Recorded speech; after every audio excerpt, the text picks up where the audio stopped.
Salut les mochetés, aujourd'hui on va parler de la morphologie des wellness. Alors la catégorie des wellness c'est un petit peu comme le classique physique chez les hommes. C'est là où j'ai l'impression que la majorité des femmes veulent aller, mais c'est une morphologie très particulière. Un peu comme les classiques physiques chez les mecs, c'est pas n'importe qui peut y aller, mais à mon sens c'est plus difficile d'être une wellness qu'un classique physique. Parce qu'un classique physique peut être grand, petit, bréviligne, longiligne, entre les deux, alors qu'une wellness, c'est bréviligne.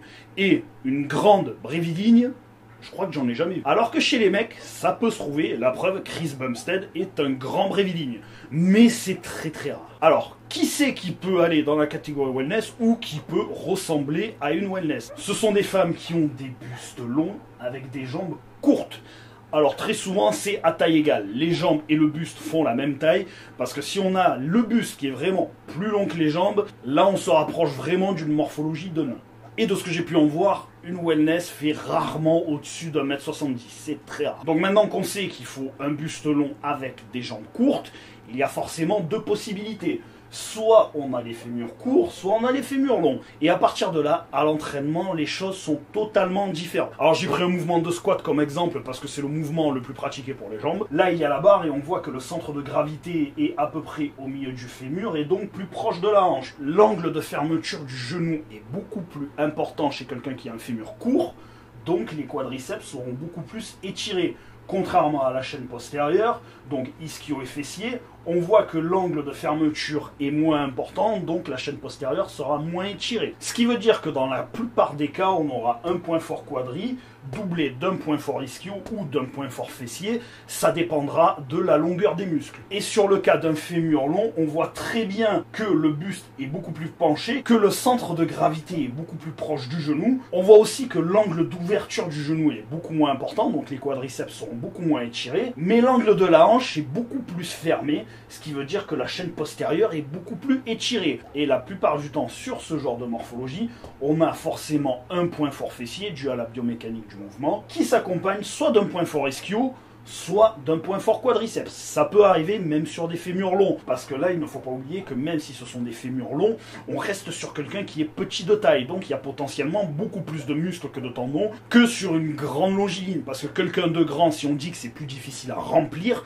c'est pas une question de taille, c'est parce que sur les grandes personnes, il y a beaucoup plus de tendons que de muscles, surtout sur les grands os comme le fémur. À ce stade-là de la vidéo, je pense que vous l'avez compris, là l'entraînement va dépendre de la longueur des fessiers, de la longueur des ischios et de la longueur des quadriceps. Peu importe dans lequel des deux cas on se trouve. Et donc pour les fessiers, ça dépend de où s'insère le fessier par rapport à l'ischio.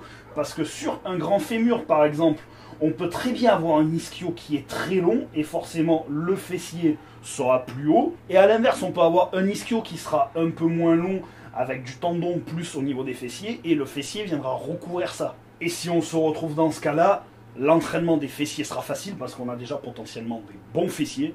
Ici, par contre, s'il y a des gros quads et des gros ischios, il y a potentiellement un fessier court. Mais ça peut arriver sur des petits gabarits que le fessier soit très massif aussi, et là c'est jackpot. Et s'il y a fessier court, je pense que vous le savez, à force, un muscle court restera un muscle court. Alors de côté, si le fessier est court, il sera extrêmement galbé, il sera impressionnant, mais par contre de dos, ça sera un petit cul tendu au perché. Et cette personne-là, par contre, devra se focaliser sur tout ce qui est exercice d'extension de hanche. Donc des exercices là où on vient étirer énormément le fessier. Et comme tous les entraînements de points faibles, toujours faire de la pré-fatigue sur un exercice d'isolation.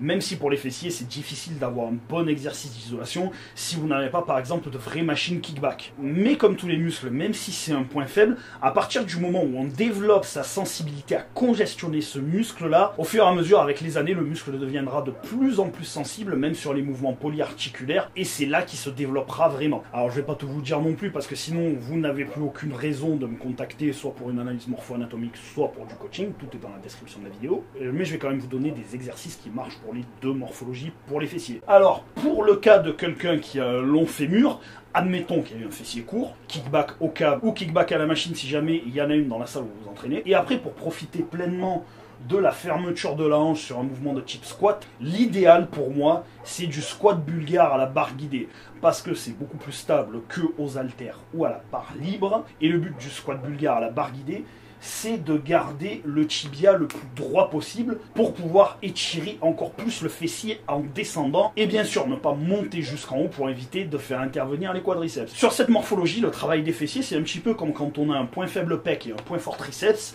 Ce qu'on veut, c'est ne pas monter jusqu'en haut pour ne pas faire intervenir les triceps. Parce que certes, on aura une bonne contraction, mais les triceps feront une grande partie du travail. Ce qu'on veut, c'est être sous tension constante avec un étirement maximal. En fait, le fessier, c'est un muscle pectoral et le quadriceps, c'est un triceps. Et puis là, vous avez le milieu du sternum. Donc là, imaginez un deuxième pec. Et c'est exactement le même principe. Ensuite, dans le cas d'un fémur court, ça sera encore une fois un exercice unilatéral. Sauf que là, on sera plus sur un soulevé de terre roumain à une jambe, en se tenant sur un cadre, et là le fessier va très bien travailler, parce que sur une jambe, le fessier c'est le muscle stabilisateur du haut du corps. Donc il va travailler sur la stabilisation et sur l'extension de la hanche. Et ensuite pour les deux morphologies, vous avez le soulevé de terre roumain. Même si vous avez un point fort ischio, c'est l'exercice qui étirera le plus vos muscles fessiers. Donc dans un cas comme dans l'autre, il doit faire partie intégrante de votre routine pour développer vos fessiers. Voilà, c'est la fin de cette vidéo. J'espère que ça vous a donné à réfléchir pour vos entraînements pour les jambes.